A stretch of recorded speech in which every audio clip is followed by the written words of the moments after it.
Hello, everyone. Welcome to Wisdom Wednesday, a day dedicated to gaining valuable insights from leaders in the autism community. Today, we have the honor of introducing Jesse, a best selling author, autism advocate, and motivational speaker, whose remarkable journey has inspired countless individuals around the world. Jesse is more than just an advocate. He is a respected leader in the anti bullying movement, using his platform to raise awareness and promote inclusivity. Today, Jesse will share his expertise on avoiding stalking allegations and understanding social boundaries. Through his personal experience and unwavering commitment to advocacy, he will offer invaluable insights into navigating social interactions and fostering healthy relationships. Join us as we embark on this enlightening journey with Jesse, Andrew Saperstein, and discover the keys to avoiding misunderstandings and respecting social boundaries in our communities.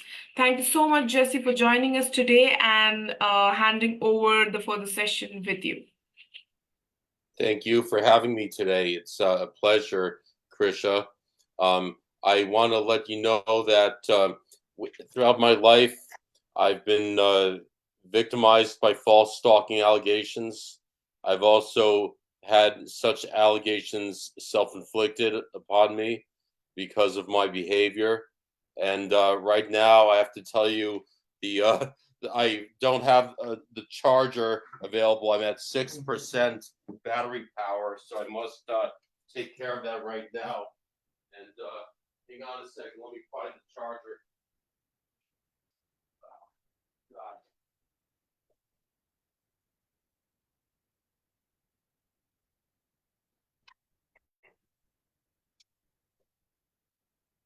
So here we are, got the charger.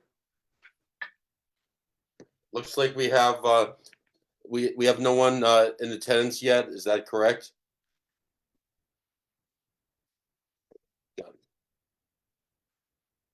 I We have started the Facebook Live, Jesse. That is not an issue. You can continue once you have plugged in your charger.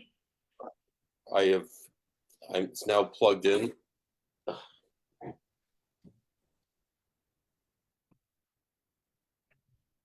Okay, so yeah, that the lighting's a little bit better. I've and, I'm off to a really good start, huh? Okay, that's a little bit better. Can you just adjust your lighting a bit because you seem to look dark on the session?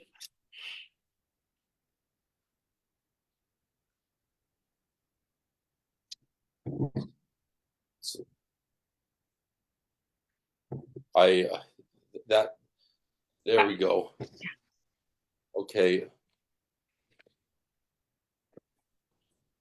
I don't know what to tell you. There's something wrong with my computer now. I'm sorry. That's fine. I That's fine. Yeah, this looks good. You can start. Not an issue. Can you just anyway. rotate your camera a bit to your right hand side? Left hand side, left hand side. Sorry, not to the right, to the left. Yeah, Oh, this that's looks better. good. Yeah. Okay, thanks for your help. And I want to. Okay. Obviously, this is an example of how things don't always go as planned, and unfortunately, that's often the case for people on the autism spectrum when it comes to pursuing friendships, romances, acquaintances. Not everybody understands our intentions, and as a result, misunderstandings flourish like wildfire. We Some things that work against us is we do not always know when to stop. People communicate through nonverbal signals in many cases. You know what that means, of course, right? Nonverbal communication, eye rolling, sighing, kind of looking down, looking at one's phone instead of looking at the actual person.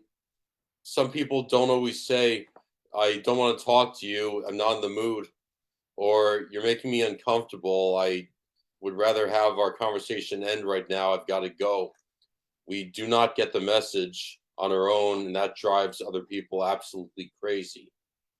This, in my opinion, is not stalking, but it's perceived as stalking by the neurotypical, aka non autism public.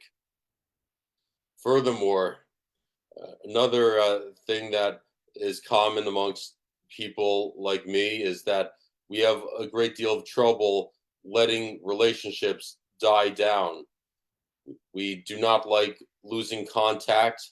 And I have to be honest with you, I take it as a very personal insult when someone chooses to disappear for no reason, meaning that we were friends the other day for a long time. And now all of a sudden, this person is choosing to avoid me like a plague. We had no fight, no confrontation, and all of a sudden this person chooses to ghost me. Do you know what ghosting means, Krisha?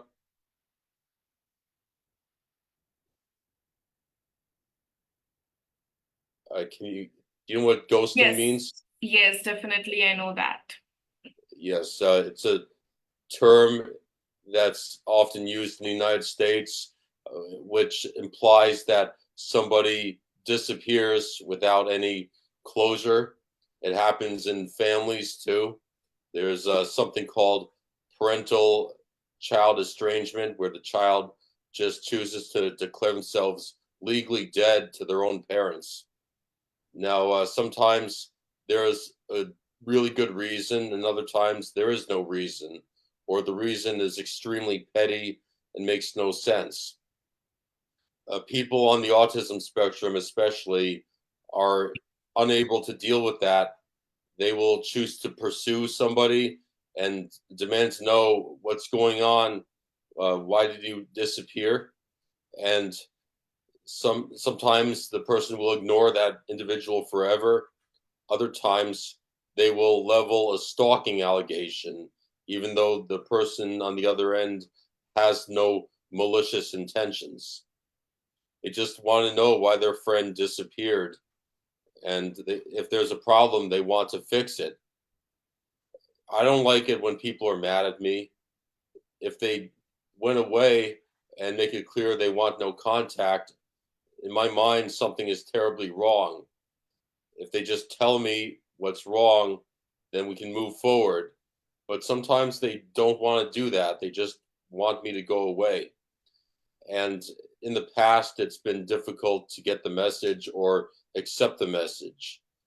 And as a result, I have been vulnerable towards stalking allegations. In rare cases, a person who's had enough will take what's called further action. By further action, they may contact the authorities. And I have received a couple of phone calls here and there from the police just saying this person wants no contact with you. This needs to stop today. And as devastating as it may be, when somebody disappears, it's best to accept that and move forward with your life. Rest assured that if someone goes away, it typically has absolutely nothing to do with me or you. It has to do with something that's going on in that person's life, which I do not understand. I will never understand what compels someone to disappear when someone has been in their life for a long time and has offered beauty, friendship, compassion, and all of that goes away along with the person. But keep in mind, people communicate differently all over the world. They do what's right for them, they do what's easiest. In some cases, a person wants to make a clean break with their former life. That means everyone associated with their past is essentially ghosted. They think that if they have no contact, then they're basically starting over, starting off on a clean slate. Now, this tactic may not work, but at the same time, it's done wonders with keeping me out of trouble. I'm not going to tell somebody who's on the autism spectrum to just let it go. Krisha, there seems to be a really odd echo. Can you hear it? Okay, it's gone now. Um, so as I was saying, if someone who's well-meaning tells an individual on the autism spectrum to just let it go, chances are that's not going to work. It's as useless as the expression, where's the last place you saw it, when you're frantically looking for something that seems to have disappeared in the house. When has that expression, that advice ever worked? Darn, if I knew exactly where it was, where I last saw it, I know where to look and where to find it, wouldn't I? If there is something that is unbearable, that cannot be let go, especially overnight, I have a tactic called incremental backing off. That means it's put on the back burner for a very long time, sometimes 6 months to a year. And I believe my record was 2 years as far as no contact with someone who has disappeared for no reason. Sometimes it works, other times nothing happens. But if you're not able to let go, I plead with you to compromise and put it on the back burner. Having autism is not going to protect you from stalking allegations. If someone feels like you're hounding them, no matter how much you feel that you're backing off and making an effort to respect their boundaries.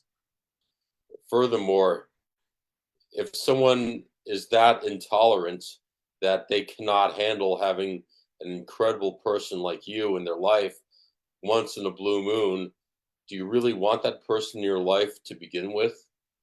Now, I'm going to play a clip of something regarding a favorite movie of mine. It nearly destroyed Jim Carrey's career, but I thought the movie was ingenious. It's called Cable Guy.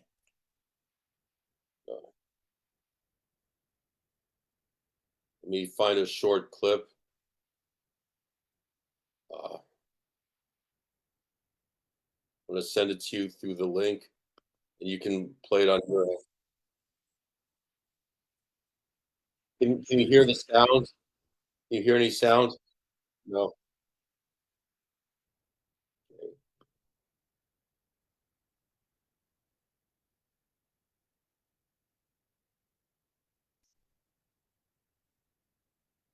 Would you mind playing the clip, Krisha?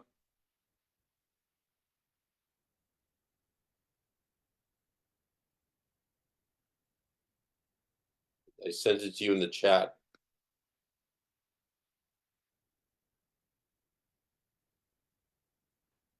So as we're getting ready for Krisha to share her screen and play the clip. Oh, share the I thought time अब 1 घंटे में पाएं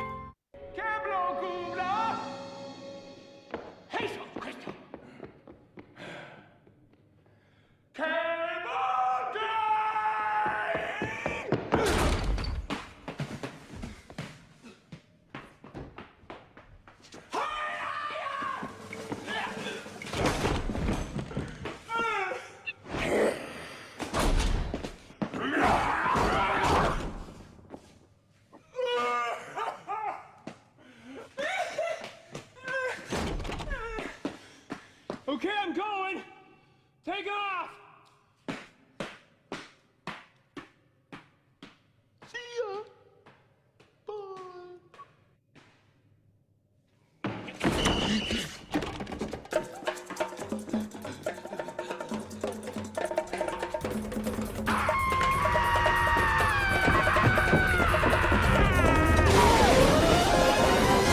I just want to hang out. No big deal. I got that's enough. You can turn it off now.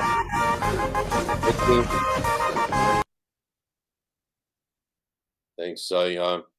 That's a funny clip, and it goes on for a little bit longer, but I don't want to waste too much time with something that you can see on your own on YouTube, but you get the idea. Now, this individual may be on the autism spectrum, but it is a super duper exaggeration of how far some people will go to hold on to relationships, friendships, especially romantic connections. It's a lot harder when there's a pre existing connection. Then all of a sudden it disappears. There's no grace period, no transition. It just goes away one day. And it's our human nature to want to restore it. We want to get things back to where they once were. And how this happened in the movie is this cable guy played by Jim Carrey visits Matthew Broderick, and they exchange social formalities. They're polite, but the cable guy thinks that this is an invitation for a full blown friendship. Matthew Broderick's character is not interested. He's too busy. He has romantic troubles with his estranged girlfriend. It's not personal that Matthew Broderick is not interested in being friends with the cable guy, but of course, the antagonist takes it very personally. And one of the lines in the movie is, "I can be your best friend or I can be your worst enemy." You seem to prefer the latter. Now, people on the autism spectrum are not malicious, but the persistence can scare people, especially if that persistence is relentless. Uh, I want to let you know that nothing good can come out of this type of behavior, no matter how well meaning it is. We've all experienced what it's like to play with magnets, I think. When you push two identical poles of the magnet together, they repel. It's a natural force. If you put it in one of those little poles and there's a hole in the magnet, the two identical magnet poles will push against each other and they will never ever connect. That's what it's like when someone on the autism spectrum will not stop. The other person will just push away with as much force until one day it escalates to the point where the person on the other end is going to take further action, getting the authorities involved. And typically, the individual on the autism spectrum is going to get a warning, as in, you need to leave this person alone or else. And if that individual stops, then hopefully there's no more conflict. But the key is to halt before it gets to that point, before it escalates into stalking behavior. Back in the 1980s, with movies like Fatal Attraction, stalking was delegated into the category like Glenn Close putting the rabbit in the boiling pot. That was a very iconic scene, extremely disturbing. But nowadays, stalking is any kind of persistent, unwanted action that makes somebody slightly uncomfortable. And I have learned that it does not take very much to be accused of stalking. I'll give you a perfect example. I was friends with this young lady for about 2 years. She was in her early 20s at the time, just out of high school. The woman invited me to see her shows with a band, and quite frankly, the band was pretty lame. She was a terrible singer, but the woman was extremely friendly and beautiful. She asked me to send her gifts. They were not extravagant items, so I sent them things like a Starbucks gift card, something pink. And then one day, after 2 years of friendship, she disappeared for no reason. I very sporadically, meaning very occasionally, would reach out and just ask, was it something I said? Uh, did I make you uncomfortable? There was still silence. If I liked one of her posts on Facebook, she would respond to everyone else or everyone else's comment except for mine. I kept doing this until one day the police got in touch with me and said, uh, it's advised that you stay away from her. And quite frankly, the police officer was extremely polite, and he kept saying to me, "You've done nothing wrong." And I asked him, "Do you want me to show you the transcripts?" And he said, "I've already seen them, and you've done nothing wrong." Because my contact with this woman was quite seldom, like once every increment of weeks or even a month or two. But for her, it was still unwanted communication, even though she had not specifically said, "Do not contact me." In her mind, the absence should have sent the message, "Don't be in touch with me any longer." Whereas I needed to know, what is going on? Did we have a fight? I don't remember. Why have you ghosted me? Folks, you're more worthy than that. You're better than someone who decides to disappear. When that happens, it's somebody else's issue. You've done nothing wrong. And it also means that we're very loyal to a fault. I cannot imagine disappearing from someone who's kind for no reason. I cannot imagine treating someone in that heinous fashion, making them wonder, why is Jesse gone? Why is he ignoring me? I thought we were friends.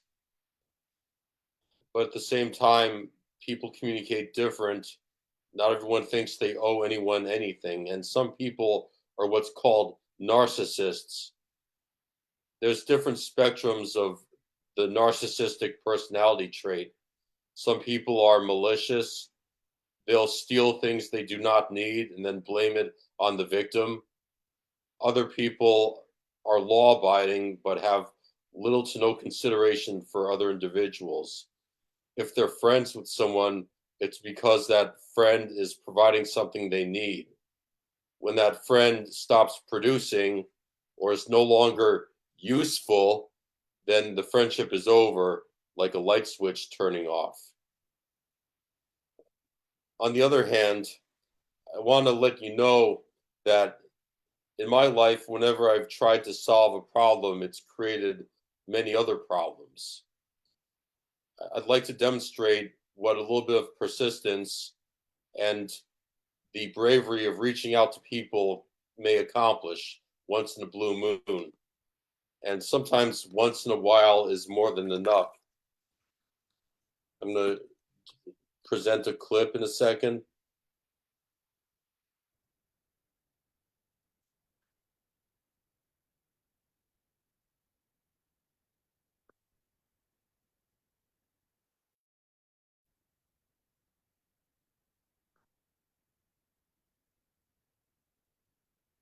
Would you mind playing this, Krisha?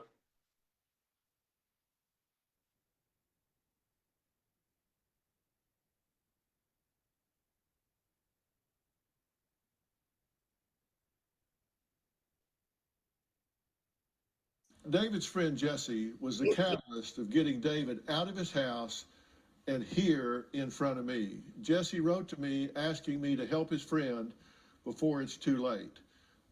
Jesse and David have actually never met in person. Jesse, you want to come up and say hello? What's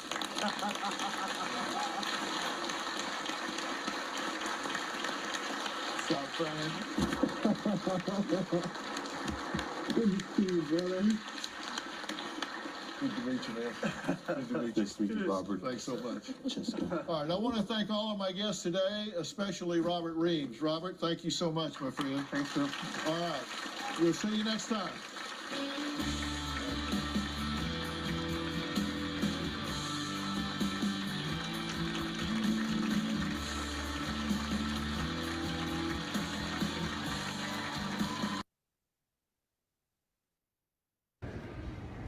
I'd like to let everyone know I've been waiting for this day for the entire. Sorry, thank you. That clip was me and my good friend David Elmore Smith. So David is a wonderful person, and he has some problems though, and I got him the help he needed on the Dr. Phil show. This was done by reaching out to a stranger and saying, "I know you're morbidly obese. May I help you?" When I've done things like this in the past, I've been called a stalker. I still will do these things, take chances. On the other hand, unlike the old Jesse, I know when it's time to stop before things get worse. Sometimes it's actually when we saying all the times, it's not always about walking on those eggshells. It's not about trying to please people who never care about you. It's about taking chances, but doing so in such a careful fashion that you avoid trouble, but do not miss out on the true friends who will be in your life for the long haul. Living in fear is like living in a nonstop prison. It never gets easier. You never please anybody, and it causes more problems than it solves. I want you to be left with this message: be bold, be brave, and be brash within reason. Never be afraid to take chances, but know that it's imperative to stop when someone disappears. It makes it clear that they want no contact. It's their battle. It's their issue, not yours. We all have something incredible to offer anyone who gives us a fighting chance. And in the worst case scenarios, when someone disappears, it's like the trash is taking itself out to the curb. Do you hear that? When someone ghosts you, the trash is taking itself out to the curb. You do not want someone that inconsiderate and disloyal in your life. So bear that in mind. And I'm wondering if you have any questions, Krisha.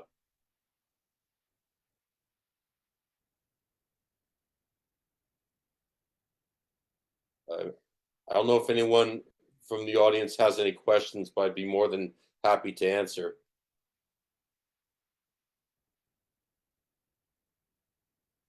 If not, I guess we can stop the session. You said half an hour, but it's up to you.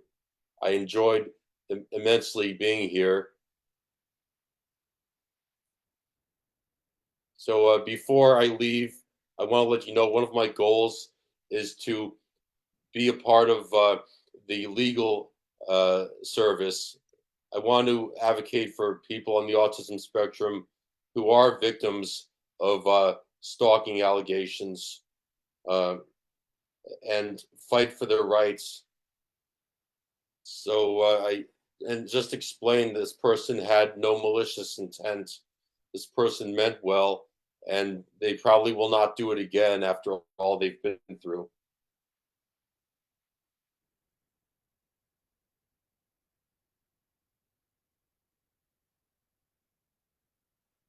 Another thing I want to briefly talk about is the life of my friend James Rio Kian. My deceased friend was accused of harassing a woman at the workplace. The woman had asked him out to lunch, and he thought that they were now friends. In reality, I think that the woman wanted to unload one of the landlord's apartments, and she was pretending to like him. She took Rio to her apartment, and he was looking at the books on the shelf. That made her extremely uncomfortable. Rio thought that these outings would be a regular thing.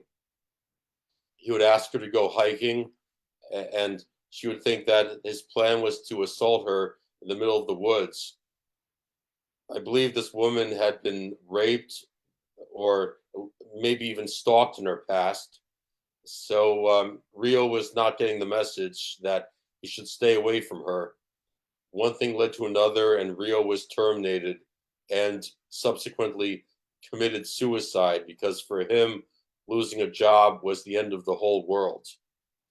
we have to understand that when someone on the autism spectrum is accused of stalking and faces these draconian, severe, extremely harsh repercussions, for them it is the end of the world. Give them a fighting chance to learn before they have to learn the hardest way possible. Consequences, especially brutal ones, should only be used when the offense is egregious or someone is not getting the message again and again and again. Sometimes you have to up the ante, but before that happens, give people on the autism spectrum the benefit of the doubt. Teach them the facts of life. Let them know that we're all one big family looking out for them. They do not deserve to suffer as I have suffered throughout my 42 years. Now, how do you like them apples? Let's take some questions from the audience, if that's okay, Krisha.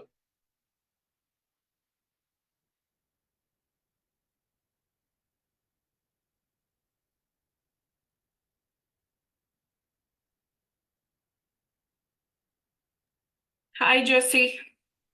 Hi, Krisha. Thanks again for dealing with the lighting and the technical issues at the beginning. It just goes to show that not everything will have a smooth start. It's how you recover and finish, which is most important.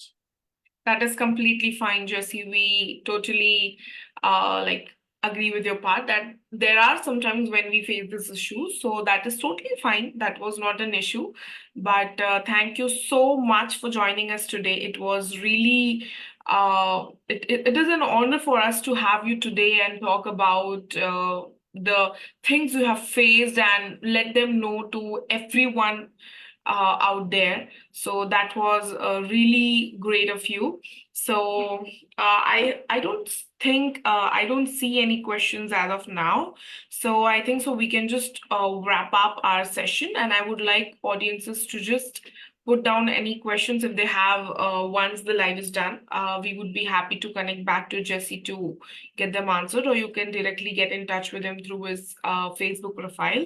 So, as we wrap up today's Wisdom Wednesday session, I hope everyone has been inspired by the valuable insights shared by Jesse. Your journey as a best selling author, autism advocate, and motivational speaker serves as a hope and empowerment to all of us. So, thank you once again for your impactful contribution, and thank you to everyone who joined us today. Until our next Wisdom Wednesday, may we all strive to learn, grow, and inspire each other. Take care and see you next time. Hold on. We have a question. Is there time to answer this woman's question? Oh, yeah, we can. Okay, we can definitely do that. I'll just put it on the chat box. You can This definitely do that. I missed Shu.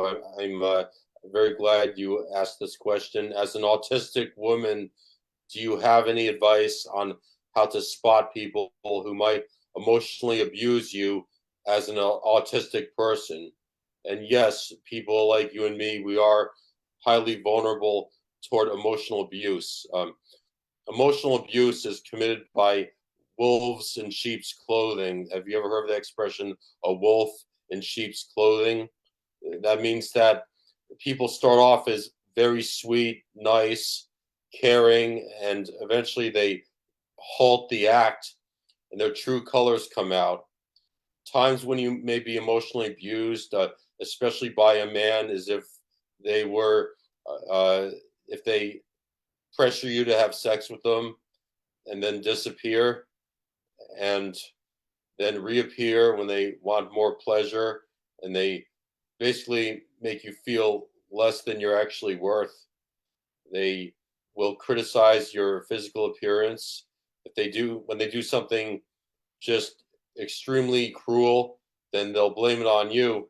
They'll say, well, you made me do this, you brought on yourself. Or they'll apologize, but that apology will be very hollow. When I've been emotionally abused by ladies in the past because I've been desperate to have a girlfriend, and I'm thinking, wow, this woman is pretty mean to me, but she likes me as more than a friend. And there's a lot of people in my situation who would be saying, "Damn, Jesse, give me a taste of this nightmare."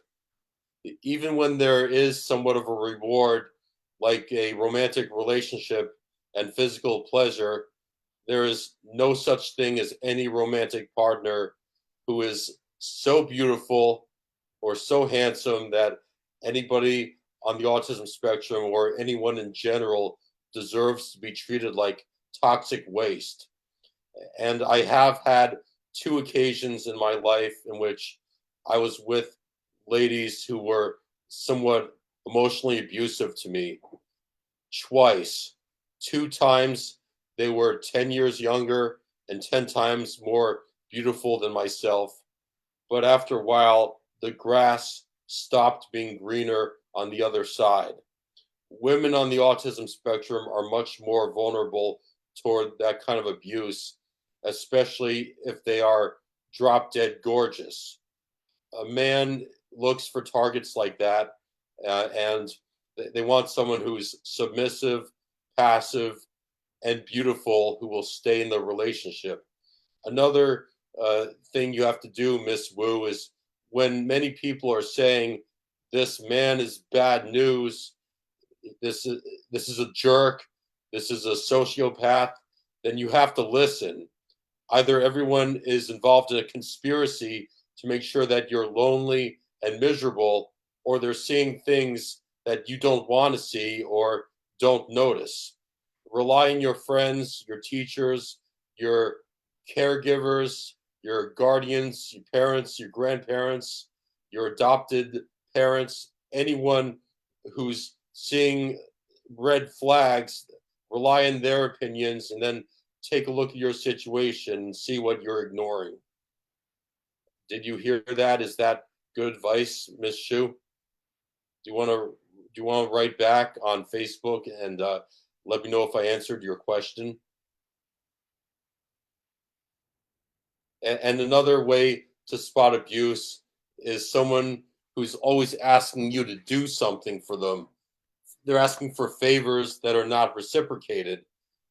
We should do favors for people because we want to and that person is deserving of it. But once in a blue moon, if we need something in return, that individual should also step up to the plate.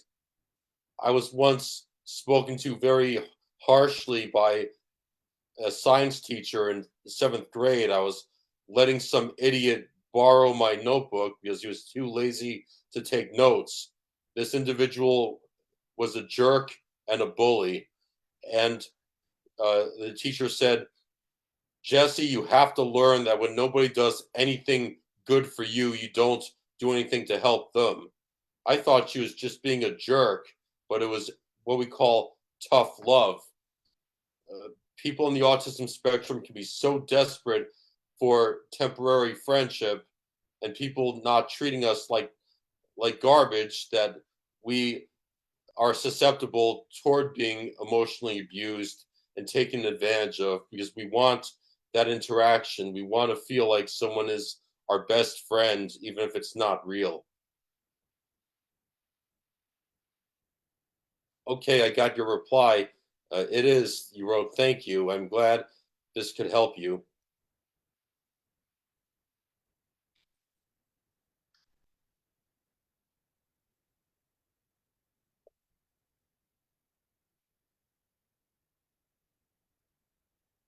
I just wrote something. I wrote in the chat, "This was an amazing experience.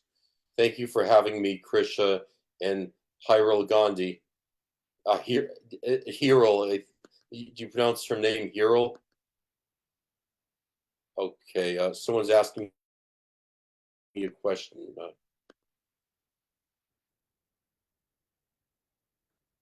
What are your views on bullying faced by autistic individuals?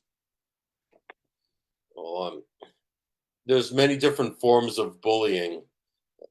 As a 42-year-old man who's a quasi celebrity in the autism world, I have to say the days of my most brutal bullying are over.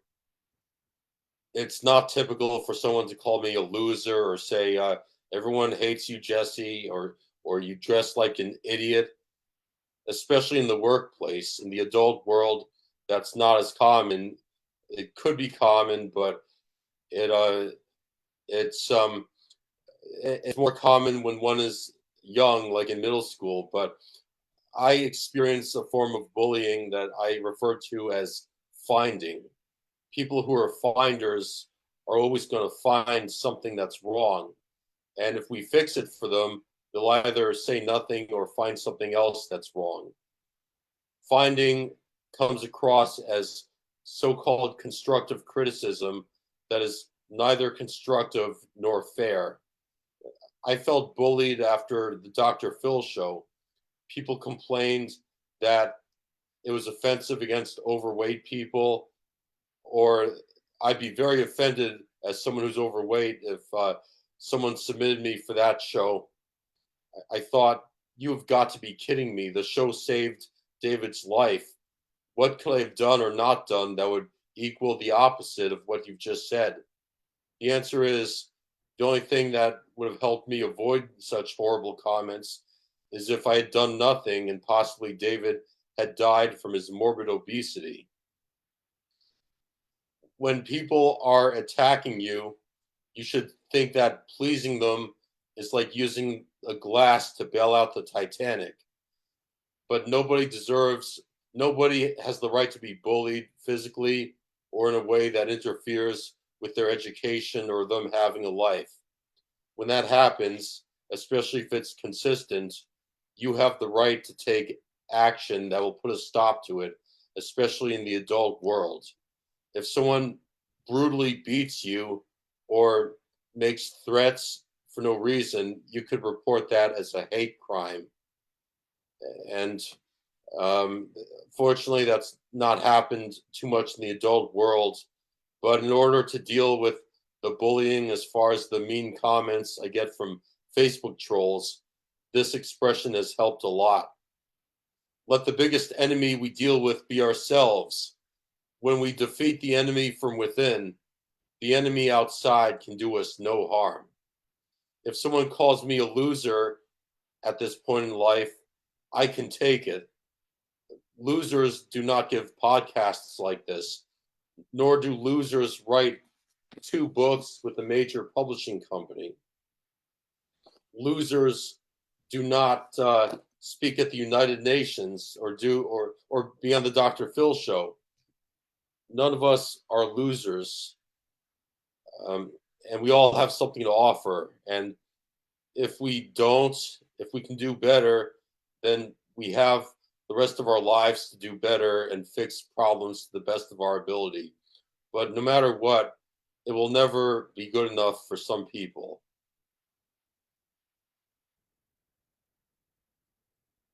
Any more questions in the last minute that we have?